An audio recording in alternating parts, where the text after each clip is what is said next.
Once upon a time, in a kingdom overflowing with gold and riches, there ruled a king named Garrick the Grand. His palace was made of marble, his clothes woven with gold thread, and his vaults stacked high with coins. But no matter how much he had, he always wanted more.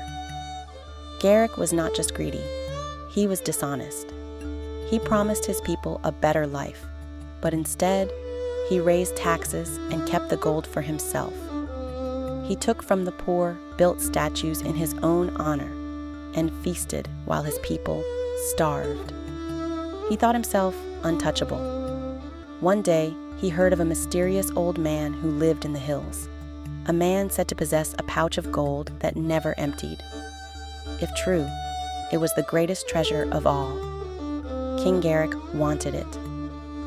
That night, he sent his guards to steal it. They stormed the old man's home, grabbed the pouch, and dragged the man before the king. The old man, frail but wise, did not beg.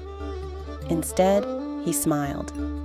"You have taken what was not meant for you," the wise man said, "and now you shall suffer the weight of your greed."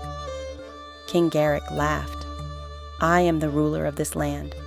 What can you possibly do to me?"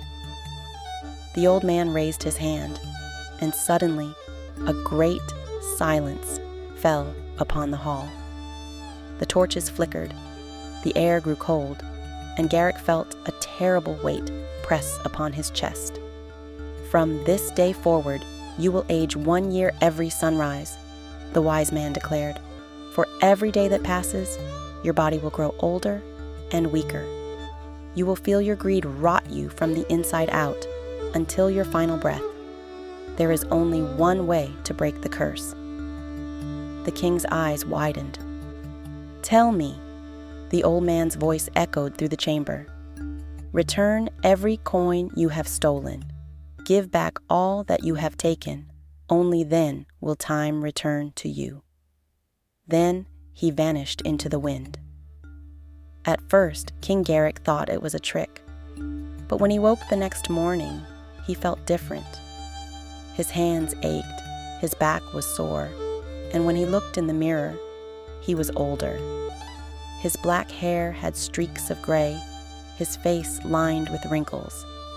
The next day, it got worse. His knees weakened, his vision blurred, his breath grew heavy.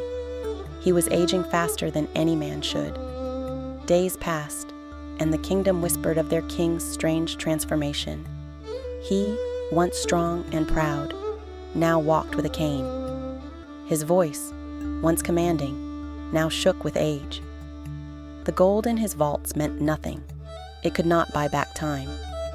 He summoned healers, magicians, alchemists. No one could save him. And then he remembered the old man's words. He had to return what he had taken. But his greed was stronger than his fear. Rather than giving back his wealth, King Garrick tried to find another way. He stole from neighboring kingdoms, looted hidden treasures, and hoarded more gold than ever before. But with every sunrise, his body continued to wither.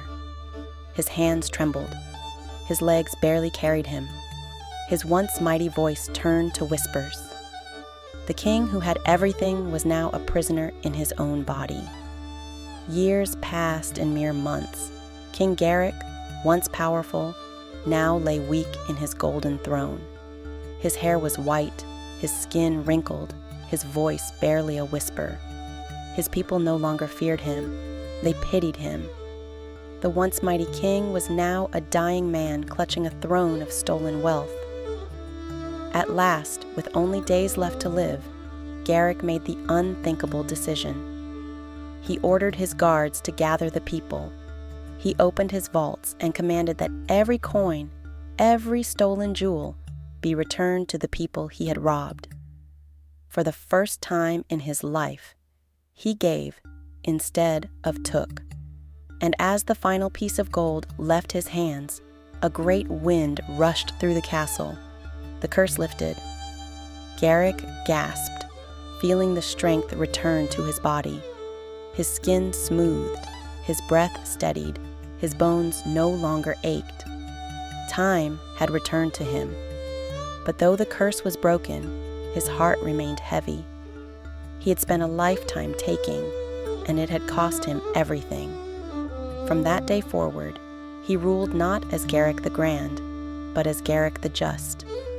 He rebuilt his kingdom with honesty, sharing his wealth, protecting his people. Because now he knew the true price of greed. Greed is a curse that cannot be undone with gold. No matter how much we take, time will take more from us. In the end, true wealth is not in what we own, but in what we give. If this story made you think, don't forget to like, comment, and subscribe for more powerful lessons. And remember, some riches are worth more than gold.